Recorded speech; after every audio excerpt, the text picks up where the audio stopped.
Good afternoon, Mr. Gonzato. Thanks a lot for accepting this interview with Plan International's EU office. Thanks for inviting me. We're delighted to have you here. As you may know, Plan International works on children's rights, and human rights is at the foundation of all the work we do. So I'm delighted to have the opportunity to discuss some of those issues with you today. So let's start maybe with a question around the human rights strategic framework. Civil society was extremely enthusiastic when the EU adopted its strategic framework, its human rights strategic framework, and the human rights action plan that went with it. Yeah. And despite maybe some slowness in the implementation, maybe some concerns on the information that we could gather on the implementation of the strategic framework, we're still fully committed to support you in the renewal of the action plan. We know that the action plan expires at the end of this year, in December 2014. Could you maybe say a few words on the process foreseen for its renewal, and what role do you foresee for civil society? How can civil society play a meaningful role in the way that it will be reflected in the action plan? Well, first of all, I'm glad to hear that you're still fully behind it, because I think we need that. We need that kind of support. Let me say that this is one of the first tasks I was faced with. I started in July this year, and this is an issue which is fully occupying us. The action plan is expiring, as you say, at the end of this year, and we are now fully engaged in trying to assess the degree to which we have implemented the different actions which are listed. And we want to do this in a very participatory way, because I know you said that perhaps things went a little bit slowly and implementation was not as good as one could have expected, but you have to look also at the circumstances. The European External Action Service was new, was new in the institutional framework here in Brussels. And the action plan was a project that involved not just the EEAS, it was not just our responsibility, it was also involving the contribution in a massive way, actually, from the European Commission and from member states.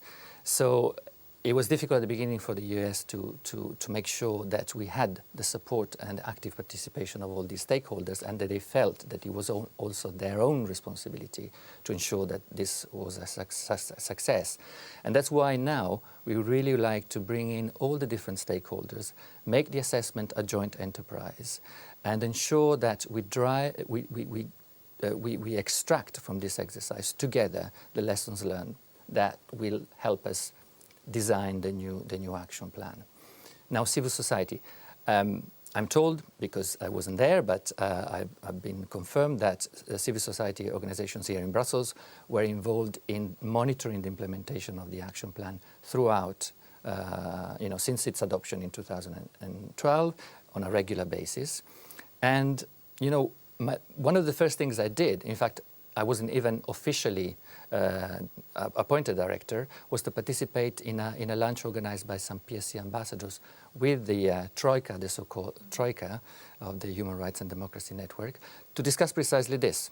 What was their analysis of the action plan? What were the weaknesses?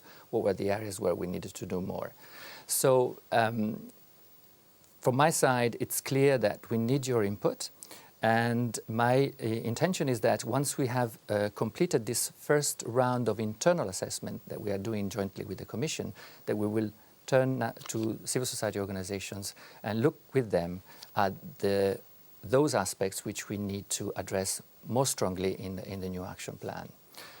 And of course, this is also not just done here at headquarters in Brussels, but we are also trying to get input at local level through our delegations for actions which are, let's say, more rooted locally than here at headquarters.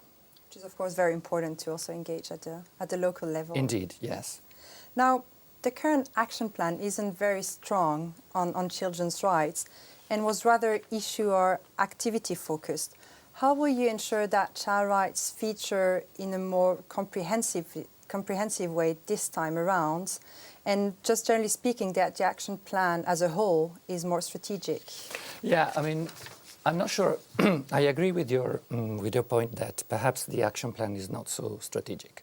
I have to say that the first time I looked at it, I found that it was a little bit of a mixed bag of actions of different nature, one-off things, most medium-term to long-term strategic objectives, and therefore it needs to be reviewed in that respect.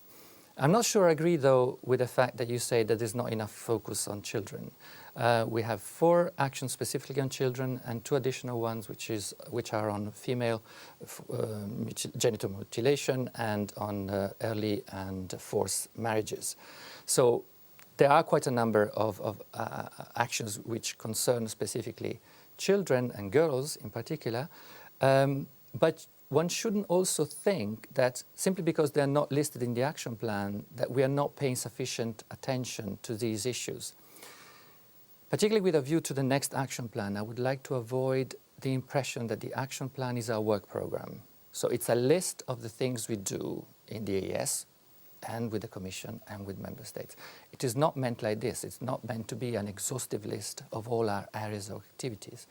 It's meant to be a program of action where we try to elicit the support of Member States, Commission, other stakeholders, including the support of the European Parliament, civil society, on areas where we need to do more, where we need to have more political support, more momentum, and where we see that civil society, Parliament are keeping us accountable and they want us to achieve more and better.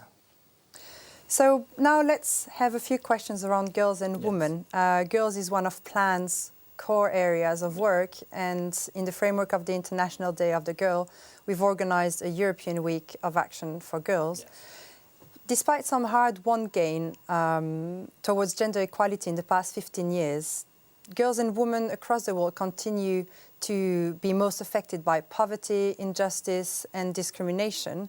And this is especially true of girls from the poorest area and from the most marginalized groups. Yet, tackling gender inequality and injustice is central to development, to poverty eradication, and would not only benefit women and girls, but even boys and men themselves. The EU has several strands of work dedicated to girls and women, apart from mainstreaming. One is the gender angle of the EU Human Rights Action Plan, and the other one is the Gender Action Plan. What is, in your opinion, the best way to make sure that we make the most of those 2 plans, the Human Rights Action Plan and the Gender Action Plan, to make sure that they don't overlap, or on the contrary, go in completely different directions? How can we really make them complementary and turn them into 2 strategic plans? Well, look, I think what you're talking about here is generally how to ensure that what we do in the EEAS is coherent, consistent with what the Commission does, because we in a way devise and develop the policies, and they are supposed to implement them. And then bring back from the field the experience that they draw from the implementation and make us reflect on how we should maybe redesign our policies. So I don't see the danger of contradiction there, given my experience of how EEAS and DigiDevCo are currently working. I know that perhaps at the beginning of our experience, relations between the 2 were not ideal, but I think I see now that we really work hand in hand in these issues. And I see the Gender Action Plan really as the translation, the implementation of certain principles which are stated in the strategic framework and which are spelled out in the action plan.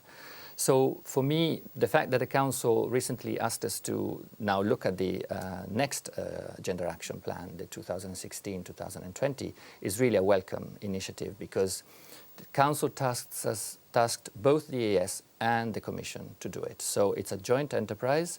It will be perhaps led more by DigiDevCo, but with our full involvement, just like the renewal of the action plan is something which is led by us, but with a strong involvement of DigiDevCo. So there are 2 faces of the same medal. And I think I'm pretty confident that the fact that they both come up for renewal now is a golden opportunity to ensure that they will be complementary and mutually supportive. Now, one last question for you. Given that the post-2015 framework is the hot topic of the coming year, we couldn't let you go without a question on this issue. Generally, we're quite happy with the various proposals on the table to include girls and women in terms of goals and targets. However, the mainstreaming across all the other goals, area levels, might be more desired. What could be the role of the EEAS to make sure that girls' issues are mainstreamed across all the other goals? Well, look, first of all, I think we're all very pleased with the outcome of the open working group that has resulted in identifying a standalone goal for gender issues. So I think that's something that we really welcome.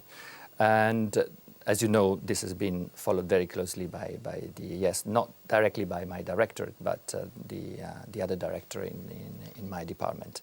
So we work very closely with them, and we've been following this very, very, very closely. Of course, now our goal is to ensure that we don't satisfy ourselves with the standalone goal, but we do really make a huge effort in streamlining, in mainstreaming, gender issues also in the other goals. And I can give a very practical example. I've appointed one person in my directorate to follow specifically the negotiations in the coming months following the publication of the Secretary General's report, and that is Jivka Petkova, who is my gender advisor. So you can see from that choice that is going to be really our priority, and it was a priority that was publicized very clearly also by our current High Representative Vice President, Catherine Ashton. So we're determined to pursue that. And I would like just to finish with an anecdote. As you know, when you start a new job, the first few hours that you spend are, in a way, stay with you. You know, they determine a little bit your first impressions, and they also channel you in a certain direction. And the first thing I did on the 1st of July was to chair the EU Member States annual meeting on UN Security Council Resolution 1325. So as you can imagine, that marked the beginning of my career at the EEAS, and I think it will continue to do so. Well, thanks a lot, Thank you for Mr. having Gonzato, for the interview, for answering our questions. And I look forward to continue working with you and your team, your gender and child rights experts, so that we can continue making human rights and gender a priority in the European Union. Thanks a lot. You're welcome. Bye-bye.